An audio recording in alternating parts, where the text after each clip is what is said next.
먼저 인사드릴 것은 제가 지난 7박 9일 동안 여러분들의 기도와 여러분들의 사랑과 격려, 제가 다녀온 다음에도 여러 장로님들과 권사님들, 집사님들을 통해서도 많이 또 격려를 받았지만 여러분들의 기도가 많았다는 것을 알 수 있습니다. 도저히 할 수 없는 거리, 갈 수 없는 환경이었지만 제가 처음으로 목회를 마치기 전에 한 번 정도는 가봐야 되겠다는 생각을 했었는데 그 꿈이 이루어졌다고 생각합니다. 갔다 와서 병원 치료를 며칠 받았지만 부끄럽습니다. 제가 다리가 코끼리 다리가 되고 그리고 여러 가지 어깨에도 또 여러 가지 이상이 생겨서 힘들었지만 바울을 생각할 땐 아무것도 아니었다는 걸 알고 있습니다. 여러분들의 기도로 정말 도저히 돈으로도 환산할 수 없는 소중한 성경적 자산을 갖게 되었습니다. 너무 감사합니다. 제가 이번에 성경지리 답사를 하면서 가장 크게 절감한 건 인간이 참 약한 존재라는 겁니다. 정말 한치 앞을 내다보지 못하는 유한한 존재임에도 마치 천년 만년 살 것처럼 대리석으로 도로를 깔고 대리석 기둥에 그 가이드의 말에 빌리면 처발랐습니다. 금을 처발라서, 은을 처발라서 세워서 정말 사치스럽게 호령하며 살다가 하루아침에 불어닥친 지진과 재앙과 전염병으로 흔적 없이 사라진 에베소 고대 도시의 폐허된 모습들을 보면서 인간이 얼마나 어리석고 약한 존재인지를 알 수 있었습니다. 게다가 저들은 스스로 자신들을 풍요하게 만들고 그리고 아기를 많이 낳게 한다는 개념으로 풍요의 신 아데미 여신상을 만들어서 그 앞에 날마다 숭배하고 그것을 만들어 팔았습니다. 자신들의 안녕과 풍요를 구했는데 결과는 하나님의 심판을 받아서 멸망할 것뿐이었습니다. 성경은 그 당시 에베소의 모습을 누가가 이렇게 기록했습니다. 사도행전 19장에 보니까 데마에드리오와 하는 어떤 은장색이 아데미의 은감실을 만들어 직공들로 적지 않은 벌이를 하였다. 그러니까 아데미 여신상을 만들어서 그게 돈벌이가 됐다는 겁니다. 우상숭배죠. 그리고 그 다음 35절에 보니까 에베소 성이 아데미와 제우스에게서 내려온 우상의 신전치기가 되었다. 얼마나 우상을 많이 섬겼으면 에베소가 그렇게 되었는가. 사진 2장만 보여드리겠습니다. 아데미 여신상의 모습을 직접 보고 왔습니다. 풍요와 다산을 상징하는 가슴이 전체적으로 큽니다. 그래서 이것을 숭배하면서 아침, 저녁, 점심 그리고 숭배하는 모습들이 에베소 사람들이었습니다. 그런데 이 도시는 40만 명이 그 고산지대에 바닥까지 거짓말 하나도 안 보태고 바닥까지 전부 다 대리석으로 깔았습니다. 40만 명, 성북구 인구만한 그런 도시, 그런 면적에다가 대리석으로 참으로 금으로 은으로 치장하고 살았던 그들이 얼마나 무지하고 약한 존재인지를 이렇게 폐허가 될 줄을 어떻게 알았겠습니까? 이들이 마지막으로 멸망했던 것은 이들이 세계 최첨단으로 만들었다는 공중 화장실에서 2000년 전에 공중 화장실을 만들었습니다. 물이 흘러가게.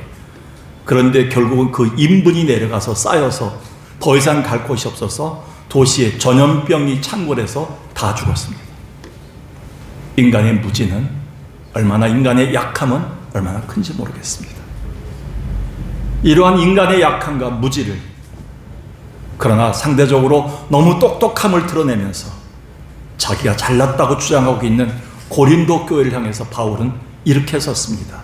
고린도 후서 4장에서 이 보배이신 예수를 우리는 질그릇에 담았다. 우리 인간을 질그릇이라고 비유했습니다. 우리는 흙에 불과한, 부서지기 쉽고 깨지기 쉽고 깨지면서도 옆에 사람에게 상처를 주기 쉬운 존재임을 고백했습니다. 그런데 인간은 이렇게 약한데도 불구하고 역설적으로요, 놀랍습니다. 하나님은 이러한 인간의 약함을 널리 쓰셨다는 겁니다. 하나님의 역사는 약함의 존재들을 들어 써주신 역사입니다. 몇 주 전 설교에서 하나님의 승리 방식 세 번째로 역설의 법칙을 여러분에게 설교했습니다. 기억하시죠? 물론 단 하나의 조건이라면 하나님은 자신의 연약함과 한계를 인정하는 자들을 통해서만 쓰셨다는 사실입니다. 꼭 그런 자들을 통해서 주님의 무한한 능력과 은혜를 공급하는 통로가 되게 하셨다는 겁니다. 이에 바울은 자기 인생을 돌아보면서 고린도후서 12장에서 얘기합니다. 내 능력이 약한 데서 강해졌다. 내 능력은 약할 때 온 것이다 라고 고백합니다. 그리고 내가 여러 약한 것들에 대하여 자랑하리니 그리스도의 능력으로 내게 머물게 하려 함이라. 옛 자료에 의하면 바울은 36가지 질병을 앓고 있었답니다. 4발짝, 5발짝 걷다가 쓰러질 수밖에 없는 약함을 가지고 있었답니다. 150cm밖에 안 됐고요. 가장 큰 질병은 안질로서 앞을 내다보기 힘들 정도로 눈을 깜빡거리고 고름을 여기서 생산해냈답니다. 이런 바울이 하나님 앞에 약자였지만 하나님의 능력으로 살았다는 것을 고백하고 있지 않습니까? 하나님의 교회 역사는 약한 자들을 통해서만 쓰시는 역사입니다. 그래서 우리의 믿음의 출발점이 어딜까요? 나의 약함을 시인하고 엎드리는 그 순간부터입니다.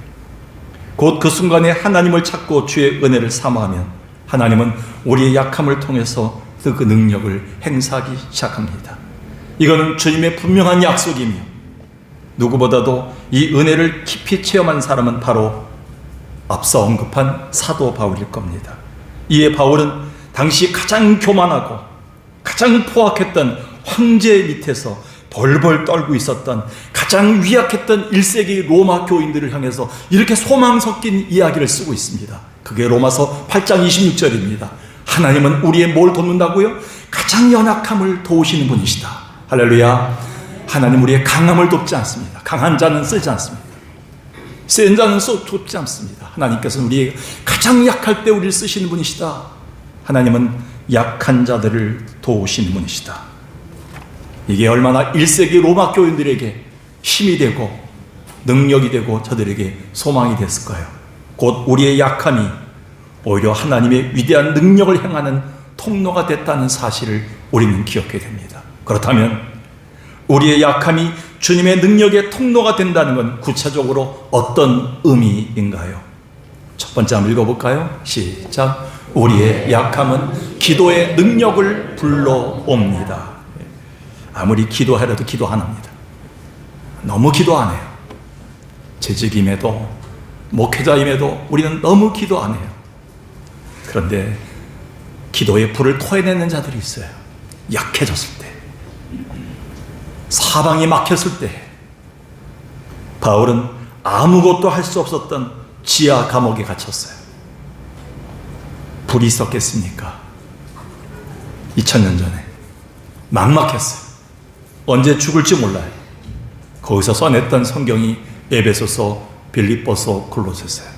그래서 그는 가장 약하고 힘들고 아무것도 할 수 없다고 그는 막혔을 때 그는 좌절하거나 그냥 거기에서 무너지지 않았습니다. 그는 거기서 기도의 불을 토해냈던 이유를 이렇게 얘기합니다. 에베소 3장 14절입니다. 하늘과 땅에 있는 각 족속에게 이름을 주신 아버지 앞에 무릎을 꿇고 기도할 수밖에 없다. 가장 약할 때 그는 기도의 불을 토해냈습니다. 그 이유는 16절입니다.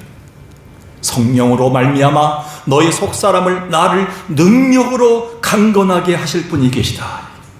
우리가 약할 때 기도의 불을 토해낼 수 있습니다. 인간이 강하면요 불이 나오지 않아요. 기도가 나오지 않아요. 인간이 가장 약하고 막막할 때, 좌절할 때, 억장이 무너질 때 우린 불을 토해낼 수밖에 없어요. 그게 기도의 불이에요. 그런데 막상 우리는 기도하자고 하면 엄두가 나지 않아요.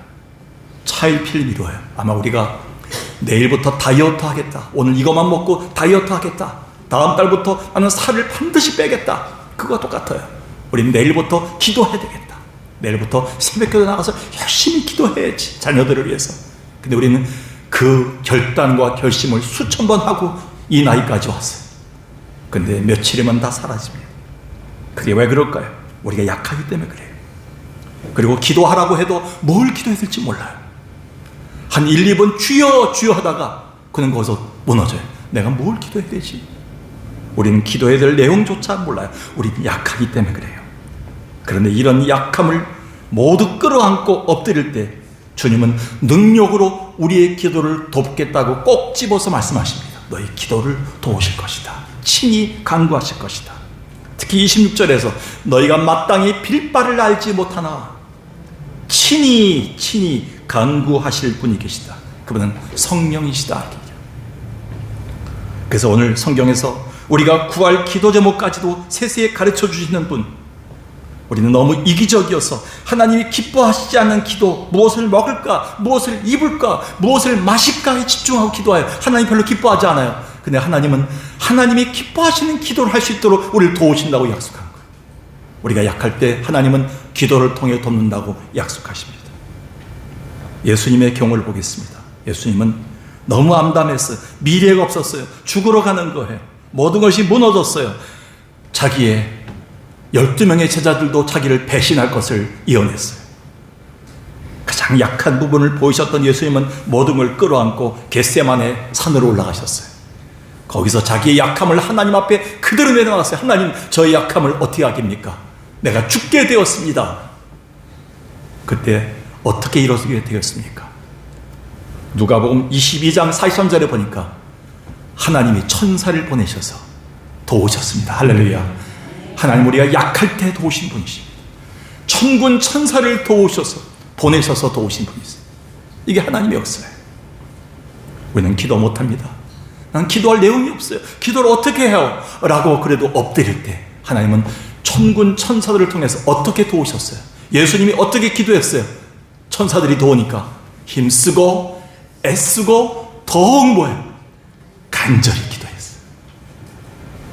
약하면요 힘쓸 수가 없어요. 약하면요 더욱 힘이 없어요. 그런데 천사들을 통해서 하나님이 도우시니까 힘쓰고 애쓰고 더욱 간절히 기도할 수 있는 사람으로 불을 토해내기 시작한 거예요. 예수님의 역사예요. 오늘날 우리도 기도할 때 나의 약함과 무능함을 성령께 맡기고 간절히 엎드리다 보면 기도의 문이 열릴 때가 있어요. 그것을 조금 전에 로마서 8장 26절에서 말할 수 없는 탄식으로 우리를 도우신다. 내가 기도한 게 아니었어요. 갑자기 가족들에서 눈물이 나면서 터져나오는 기도였어요. 이 기도가 내가 하는 기도가 아니었어요. 성령이 내 안에서 친히 말할 수 없는 탄식을 하고 계시는 거예요. 우리 가정을 향해서, 우리 교회를 향해서, 우리 자녀들을 향해서 주님이 탄식하고 계시는 기도가 나오는 거예요. 성령이 도우시는 거예요. 내가 아무것도 알 수 없다고 느낄 때 다 주님이 공급하신 능력이죠. 제 경험으로 볼 때 제가 목회하면서 가장 힘들 때 제가 기도의 자리에 있었던 걸 기억합니다. 그때 하나님의 능력을 많이 체험했습니다. 근데 여러분, 우리가 기도에 실패하는 이유가 뭘까요? 마음은 원인데 기도의 자리까지 선택하지 못하는 이유가 뭘까요? 또한 무엇을 먼저 구해야 될지 부족한 나를 인정하며 엎드리지 않기 때문입니다. 우리가 오늘 주님은 여러분이 약함을 인정한다면, 지난 5월달 가정의 달을 지나면서 나는 우리 자녀 손주들 하나도 지킬 수 없는 약한 존재입니다. 점점 나이가 들어가면서 아이들 말도 들어가지 못하고 잘 듣지 못하는 귀도 어두워하고 있습니다. 나는 점점 약해져 갑니다. 이걸 인정한다면 바싹 엎드리시기 바라겠어요. 주께서 기도로 도우실 것입니다. 오늘 우리의 약함을 인정하고 주 앞에 내려놓음으로 기도의 능력을 다시 회복하는 자 되기를 주의 이름으로 축원합니다. 시험 걱정 모든 괴로움 없는 사람 누군가 부질없이 하지 말고 기도 드려 아뢰세. 간절히 찬양하세요. 이런 지나신 친구 찾아볼 수 있을까? 우리 약함하시오니 우리 약함하시오니 어찌 아니하랴까. 두 번째 한번 읽어볼까요? 시작. 우리의 약함은 주님의 뜻을 이루는 능력이 됩니다. 전화위복이 된다는 겁니다. 여러분이 강하면요, 하나님이 일할 공간이 없어요.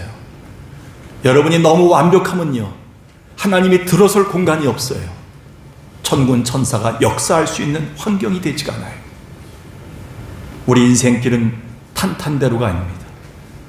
내가 뜻한다고 그대로 되지 않습니다.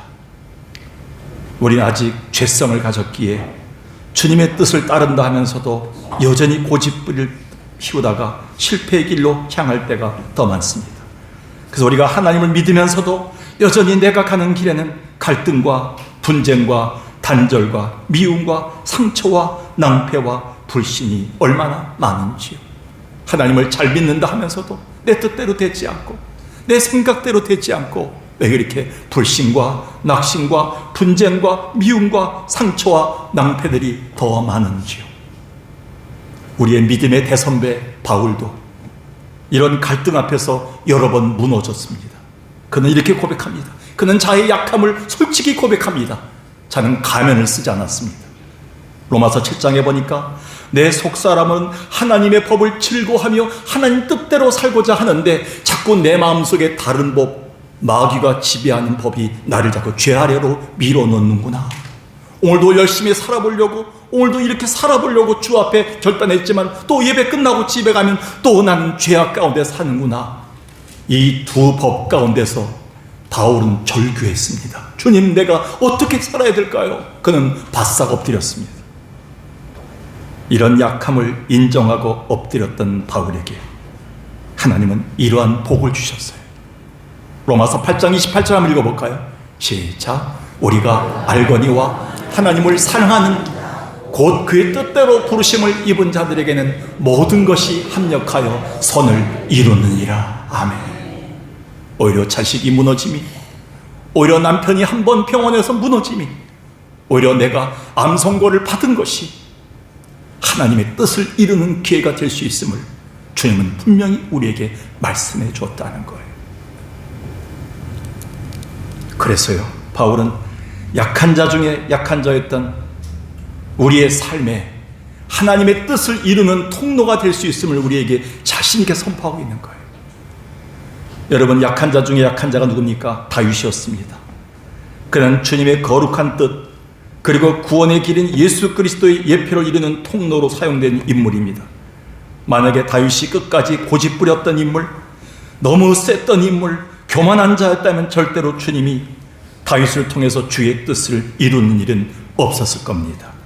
그러나 그 자신의 연약함을 인정하고 때마다 하나님 앞에 절박하게 찾고 주의 뜻을 구했기에 하나님은 성령을 보내셔서 주의 뜻을 이루는 인물이 되었습니다.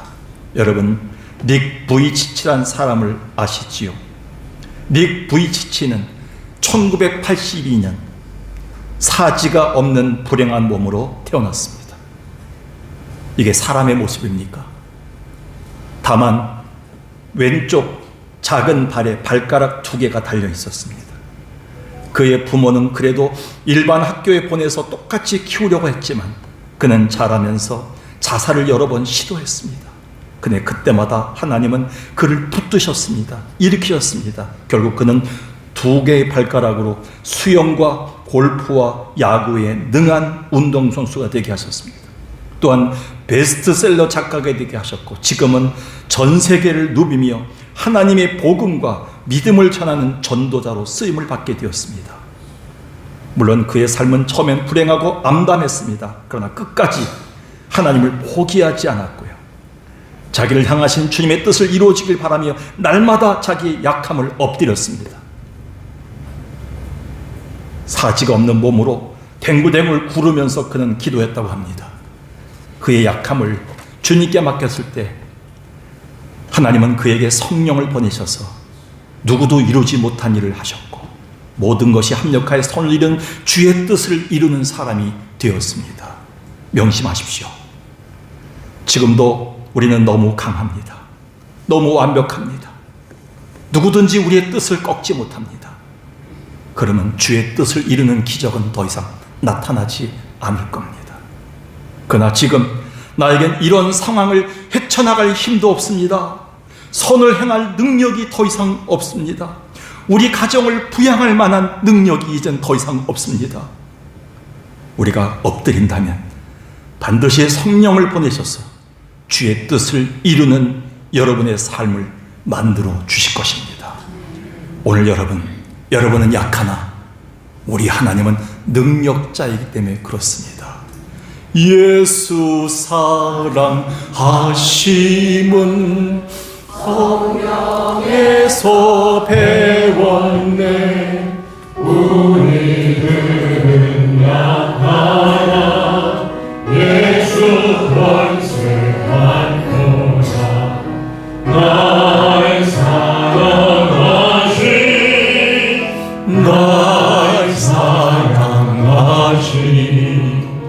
날 사랑하신 성경 예수.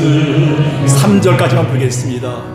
내가 연약할수록 더욱이 여리사 높은 보좌 위에서 낮은 나를 보시. 주여 성령을 보내주옵소서. 날 사랑하신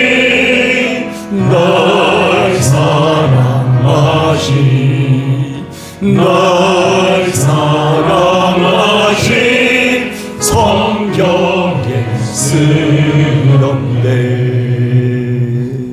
아멘. 마지막 세 번째입니다. 한번 읽어볼까요? 시작. 우리의 약함은 오히려 세상을 이길 수 있는 힘을 공급받습니다. 오늘 본문의 결론이 될 수가 있습니다. 우리가 믿음 생활하면서도 자주 넘어지고 낙심하는 경우는 아무도 내 곁에 없다고 느낄 때입니다. 아무도 나를 도와주지 않는다고 생각이 들 때입니다. 이것이 혹시 방송을 통해서 우리 형제들이 들을지 모르지만 저는 9남매 중에 마지막으로 태어났습니다.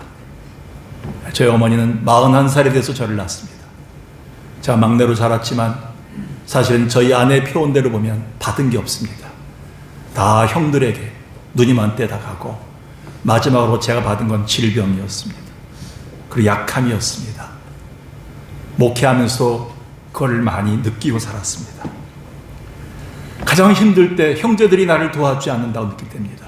제가 가장 힘들게 들었던 말은 목회자가 무슨 돈이 있어야 돼, 목사는 돈이 있으면 안 돼, 이 말을 형제들에게서 많이 들었습니다. 그때마다 집이 없어야 되고, 그때마다 어떤 목사님들은 이리저리 하면서 집도 만들고 이리저리 하면서 주식도 하시는데 아무것도 무식하게 목회만 해오면서 아무것도 없었습니다. 결혼할 때, 아이들 결혼시킬 때 아무것도 줄 게 없었습니다. 그때 하나님밖에 없더라고요. 하나님이 역사하시더라고요. 하나님이 천군 천사를 동원하시더라고요. 까마귀를 동원하시더라고요. 그게 하나님의 역사였습니다. 바울은 그것을 느끼면서 절대 약자가 아님을 이렇게 고백합니다. 저는 에베소에 가서 이번에 너무나 많이 눈물을 흘렸어요. 로마서 8장 31절을 이렇게 했어요. 만일 하나님이 내 편이시라면 내가 무엇을 두려워하겠는가? 만일 하나님이 내 편이신데 누가 나를 함부로 하겠는가? 바울은 이걸로 살았어요. 그리고 37절에 이렇게 고백합니다. 결론으로 한번 읽어볼까요? 시작.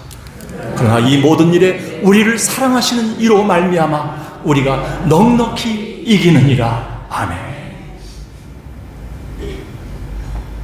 약한 사람이었어요. 야곱은.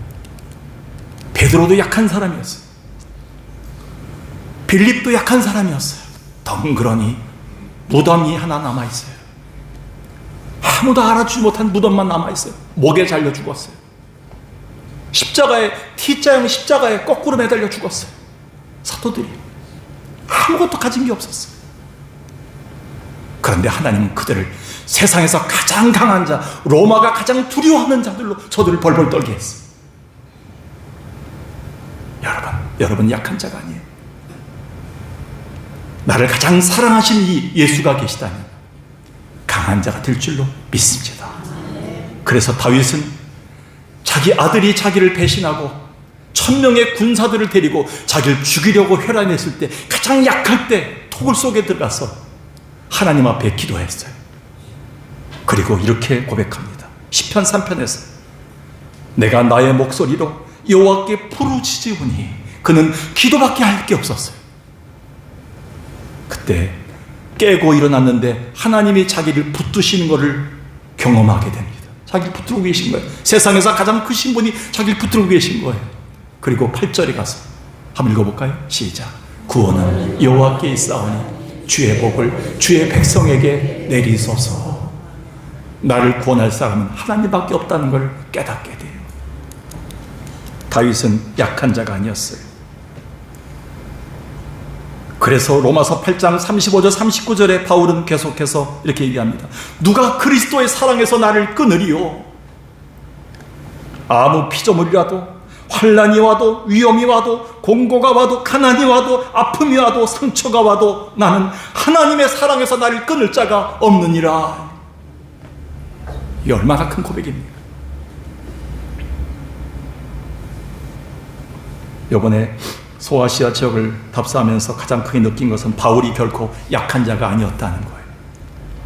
그의 인생의 마무리는 가장 강한 자로 마무리되었다는 사실입니다.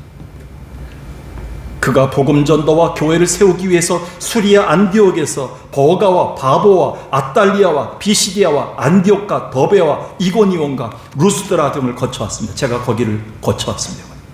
대략 16,000km입니다. 나는 차로 갔지만 부끄럽게도 발이 코끼리 발이 돼서 지금 하루에 17,000, 15,000보씩 걷는 것 때문에 다리가 아프다고 했지만 너무나 죄송할 뿐입니다. 바울은 그 16,000km 47,46길을 그것도 눈 덮인 도무지 우리 인간의 힘으로는 넘을 수 없는 타우로스 산맥을 넘었어요. 항상 눈이 덮여 있어요. 2번 넘었어요. 본투스 산맥을 1번 넘었어요. 웬만한 강심장만이 항해할 수 있는 사각 파도가 있는 에게해, 거기서는 목선을 띄울 수가 없어요. 거기를 2번이나 넘었어요. 아드리아해 지중해 죽음과 같은 사각 파도를 건너는 험난한 여정을 겪었어요. 우리가 1시간 동안 배를 탄다면 이것을 어떻게 바울이 건너갔을까? 여러분, 타우로스 산 상상도 못할 산입니다. 이 산을 도보로 2번이나 넘었다는 거예요. 근데 더 악한 사람들이 누군지 아십니까? 여기 이고니온에서 복음을 전하고 이 산맥을 넘어서 루스드라에 가서 복음을 전하는데 이고니온에서 바울을 죽이려고 특공대를 조직해서 이 산을 넘은 사람들이 있어요. 누굴 죽이려고? 바울을 죽이려고. 돌 들고 온 사람들이에요. 그래서 바울이 돌에 맞아 죽었었죠. 갖다 버렸는데 살아난 거예요. 여러분, 우린 약한 자가 아니에요. 옆에 사람 한번 인사합시다. 권사님은 약한 자가 아닙니다. 네, 약한 자가 아니에요. 강한 자, 강한 자. 하나님이 옆에 계신 거예요.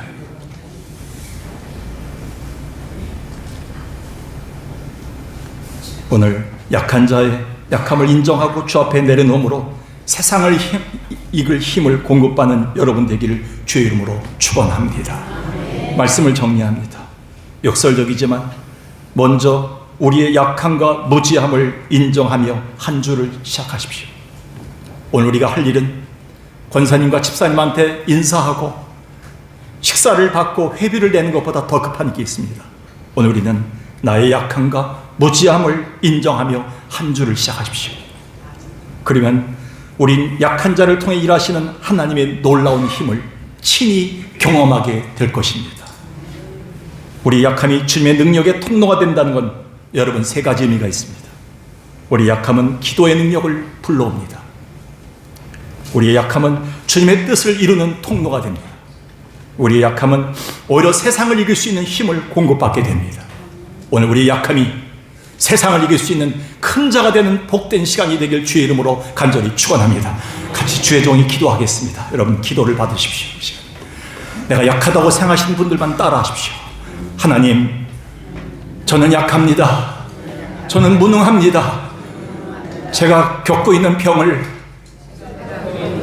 이겨낼 힘이 없습니다. 나의 무능함을, 나의 무지함을 극복할 힘이 없습니다. 우리 자녀들을 지켜낼 힘이 없습니다.